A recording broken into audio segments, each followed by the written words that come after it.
la D. C'est vraiment la D parce que là, j'ai vraiment beaucoup trop de livres chez moi. J'en ai encore ramené la semaine dernière.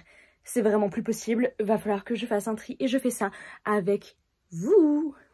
Donc c'est parti. Petit plan panoramique de ma première bibliothèque. Donc c'est ce côté-ci, on va après voir de l'autre côté. Avec en haut, on le rappelle, plein d'objets. Et oui, il y a des choses très aléatoires comme cette bouteille de shampoing. Donc à quoi ressemblent mes bouquins de l'autre côté. Et voici l'autre partie. Donc là, c'est tous mes livres poche. Autre bibliothèque, ça va être ma bibliothèque de manga. Mais je pense que ça va être compliqué de faire du tri parce que c'est des séries. Et puis il y a ceux qui sont cachés là, là et encore là-haut. Ok, donc on commence par la première bibliothèque que je vous ai montrée. Donc celle-ci. Voilà, il y a énormément de bouquins, dont énormément que je n'ai pas lus et que peut-être je ne lirai sans doute jamais. Mes bouquins, ils proviennent d'où? Je vous pose, attendez, comme ça on discute en face à face tranquillement. Il y en a beaucoup en fait que j'ai ramené de mon ancien travail et de mon nouveau travail, lol. Parce que je travaille en maison d'édition et avant je travaillais en tant que technicienne de fabrication en maison d'édition dans un groupe éditorial. Ce qui fait que j'ai ramené énormément de livres de plein de maisons d'édition différentes. Et aujourd'hui, je suis assistante commerciale et marketing en maison d'édition. Donc pareil, j'ai ramené énormément de bouquins de cette maison d'édition. D'autant plus que la semaine dernière, il y a eu un... Non, je crois que c'était il y a 2 semaines. Il y a eu un énorme tri parce qu'on va bientôt déménager. Et donc, on a dû mettre dans un lieu tous les livres qu'on ne va pas ramener avec nous dans le nouvel endroit. Donc, je mets une photo ici de ce à quoi ça ressemblait.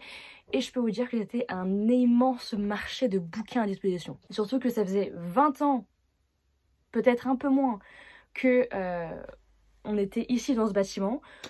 Comment vous dire qu'on a bien accumulé des bouquins. Bon, maintenant la question c'est quel choix je fais. On va voir ça ensemble. Ok, donc normalement ici je vais rien bouger parce que j'adore cette série. J'ai pas terminé celle-ci mais elle est iconique. J'ai lu celle-ci mais je pense la garder et celle-ci aussi. Donc on passe donc à la suite. Il y a peut-être moyen que je donne celui-ci, que je le vende. Peut-être celui-ci aussi. Les autres, je les ai lus. La sélection, ça reste iconique, mais je me demande si je le vendrais pas parce que j'ai déjà lu 2 fois et je le relirai sans doute jamais. Oui, parce que la problématique, c'est que je suis une personne qui ne relit jamais ses bouquins, mais qui accumule tout au cas où. C'est un peu embêtant parce que du coup, ça me fait énormément de livres sur place et je garde tout. Genre même les livres que j'ai moyennement appréciés, donc faut vraiment que je fasse du tri.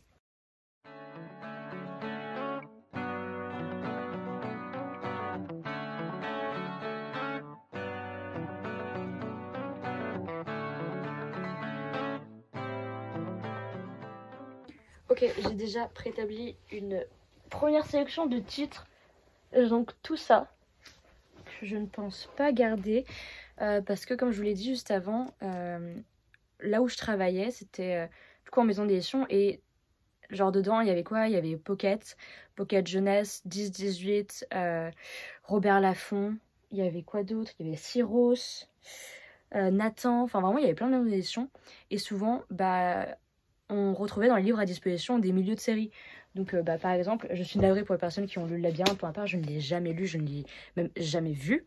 Mais j'ai récupéré genre 2 livres du Labyrinthe. Et en fait, vu que c'est des milieux de séries, ça me sert un peu à rien pour le moment. Donc je pense que si je dois les lire un jour, bah écoutez, je le lirai à la bibliothèque. Parce que là, ça n'a pas de sens que je le garde avec moi. Sinon, il y a d'autres livres, donc notamment des livres que j'ai lus. Donc j'ai lu il y a 2-3 ans Les Gratitudes de Delphine de Vigan. Je sais plus si j'en ai parlé sur YouTube ou quoi. Mais en fait, c'était une lecture voilà, agréable, mais j'ai du mal avec quand il y a trop de personnages principaux. Et là, je crois que ça parle du lien avec une personne âgée et d'autres personnes. Et bon, je me rappelle même plus l'histoire, donc je pense que ça vaut pas la peine que je le garde. Pareil, ça c'est un milieu de série.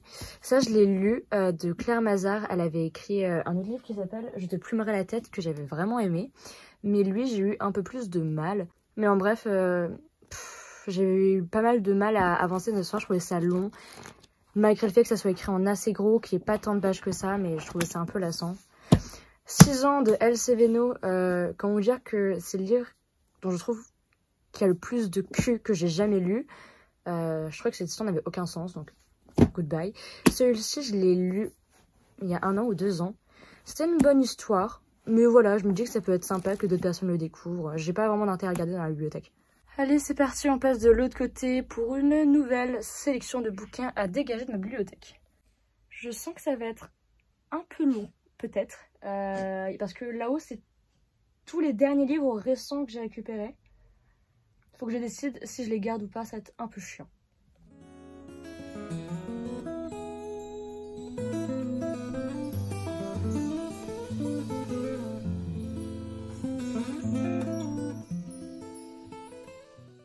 Ce qui me fout droit de rire, c'est que vraiment, plus je regarde dans la bibliothèque, plus je tombe sur des livres sur la Seconde Guerre mondiale. Donc oui, j'ai une petite passion de Seconde Guerre mondiale et j'ai vraiment que des bouquins sur ça. Enfin, j'en ai vraiment énormément. Et je retombe sur les trucs que j'avais pris et je m'en rappelais même plus. Donc ça me fait rire. Donc par exemple, genre, je suis tombée sur celui-ci. Je me disais, mais de quoi ça parle? Puis je retourne et les premiers mots, c'est novembre 1940, Varsovie. Donc forcément, je sais de quoi ça parle. Et j'ai énormément d'autres bouquins dans ce style-là, bien évidemment, comme Un été nazi, Les exfiltrés de Berlin, Les médecins maudits, Le garçon au pyjama rayé, qu'est-ce qu'on a d'autre? L'armée des ombres, tac tac tac, Le liseur, La mort est mon métier. Enfin bref, j'en ai vraiment pas mal là, rien que sous les yeux. Ok, donc que retrouvons-nous dans ma nouvelle sélection? Donc, je vous fais glisser ça. Slide. C'est une pile qui fait vraiment tout ça, donc je vous montre pas. On a un peu de tout. Du coup là c'est une partie où il y a beaucoup plus de livres poche parce que c'est de l'autre côté. Donc on a celui-ci. Donc je l'ai lu l'an dernier, mais voilà, c'est pas une histoire hyper marquante que j'aimerais garder. Celui-ci que j'ai récupéré au festival. Pardon, je tire ma chaise. Je vous replace mieux. Celui-ci que j'ai récupéré au Salon du Livre de Paris en 2019. Et en fait, comment dire, je faisais partie d'une classe de littérature. J'étais pas en L, hein. J'étais vraiment dans une classe avec une option littérature en plus, qui s'appelait littérature et société. Donc c'était une classe dédiée au monde de l'édition. Et en fait, on avait été au Salon du Livre de Paris quand c'était encore à Porte de Versailles. Et on avait un bon de 10 € pour acheter n'importe quel livre. Donc moi, j'avais pris celui-ci. Pour mon plus grand malheur, parce que je n'ai absolument rien compris à l'histoire. C'est un livre de SF, mais complètement... Enfin, beaucoup trop compliqué pour moi, en fait. Et j'ai pas du tout compris l'histoire. Genre vraiment pas. Et la fin, j'ai pas compris non plus. Donc, next. Celui-ci, je sais pas pourquoi il est dans la même bibliothèque, j'en veux pas. Le Séance de Mélodie, je l'ai lu, c'était un livre très sympa sur... Je sais plus si c'est juste une jeune fille qui n'arrive pas à s'exprimer. Oui, en fait, ce livre parle d'une jeune fille qui ne peut pas parler, et c'est ce qui est écrit dans le résumé. Je n'ai jamais prononcé un seul mot, et j'ai bientôt 11 ans. Donc je trouvais ça super sympa. Sauf que ça me rappelle un autre livre qui me rappelle... Enfin, ça me rappelle Wonder, donc un livre qui est vachement connu, où je vous raconte pas l'histoire, mais c'est un petit peu dans la même vibe, le même univers. C'est le genre de livre où on va découvrir comment les enfants peuvent être harcelés et vivre avec parfois, là dans ce cas-ci c'est une déformation au niveau du visage, donc vivre avec ses attraits physiques ou ses incapacités comme le fait de ne pas pouvoir parler, comment ça les handicape au quotidien et parfois comment ça peut les amener à être malheureusement harcelés. Encore une fois, des milieux de série, comme je l'ai dit, j'ai travaillé à la FAB, donc il y avait le livre de PKJ. 9 novembre, je suis navrée, mais je veux pas le garder chez moi. Je l'ai lu, c'était une histoire sympa, mais il y a des choses auxquelles j'ai vraiment pas accroché et je veux pas. Quand H. Kennedy, je l'ai lu au lycée, on me l'a imposé, j'ai pas aimé. Les garçons de l'été, c'était une horreur ce livre, j'ai rien compris à l'histoire, c'était horrible. Pareil, ça je l'ai lu au lycée. Ça, tout le monde en parlait, j'ai pas compris, mais pour ma part, j'ai du mal à accrocher. C'était En attendant Boys and Girls. Goethe, pareil, lu au lycée. Colloque malgré moi, je sais plus si j'ai fait une vidéo, YouTube si vous voulez aller voir. Très fun, hein, lol. Mais je suis pas du tout en accord avec les idées qui sont dedans, donc ça dégage. Just Waiting for the Sky en poche. J'ai reçu dans une box à Noël parce que je travaille dans le groupe Hachette, et donc Hachette à Noël nous envoie une box de bouquins. Et il y avait Just Waiting for the Sky, sauf que moi je l'ai déjà en grand format, donc j'en ai pas besoin. Lui pareil, je l'ai acheté d'occasion, mais j'aime pas du tout le style d'écriture. Dommage, j'adore les livres style futuriste. Et ces deux-ci, chez Brajlon, parce que je travaille chez Brajlon, parce que j'ai récupéré les versions reliées la semaine dernière. Voilà. Ok, j'ai donc ma petite liste, ça fait tout ça et tout ça. C'est vrai que je me tâte à proposer à mes copines si elles sont intéressées par certains bouquins. Mais en fait, genre, ça me paraît impensable qu'elles aient envie de prendre certains de ces bouquins, vu comment moi j'en ai pas du tout envie dans la bibliothèque. Sauf peut-être genre pour le Remède mortel, genre le Labyrinthe. Mais les autres, je sais pas du tout.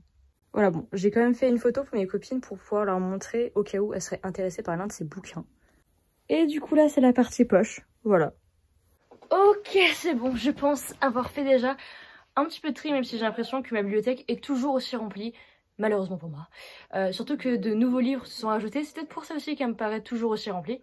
J'ai pas compté combien de livres j'ai enlevé. Mais déjà sûr, je pense qu'il y en a plus d'une vingtaine.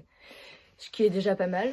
Et puis peut-être que je referai un tri plus tard. Et peut-être qu'un jour j'aurai la foi de me séparer de certains livres que je n'ai juste pas aimé. Je ne sais pas, je garde un peu tout.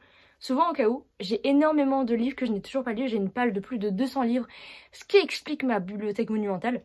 Mais c'est des livres que j'ai eu en grande partie gratuitement. Donc voilà, j'en ai profité pour entasser tout ça chez moi. Mais je trouve que ça fait du bien de ranger un petit peu son espace de vie. Enfin, c'est quand même l'environnement où tu es quotidiennement. C'est ton... Enfin, en tout cas, moi, ma chambre, c'est l'endroit où je me sens le plus en sécurité, le mieux, en fait. Je me sens hyper à l'aise dedans. Donc forcément, c'est un environnement où c'est pas hyper rangé, c'est pas ultra propre, c'est pas hyper ordonné. Enfin, même là encore, c'est pas ordonné du tout, hein. C'est vraiment un bazar monumental. Mais je vais faire ça petit à petit. Déjà là, je commence par trier mes bouquins, ok, c'est déjà pas mal. Et ensuite, je vais trier mes vêtements et trier tout autre objet inutile de ma chambre. Et peut-être qu'elle paraîtra un peu plus rangée. Ok. Voilà, en tout cas, merci d'avoir regardé cette petite vidéo. Je suis contente d'avoir pu vous emmener avec moi dans ce petit tri de bibliothèque. Et on se retrouve très prochainement pour une autre vidéo. A plus.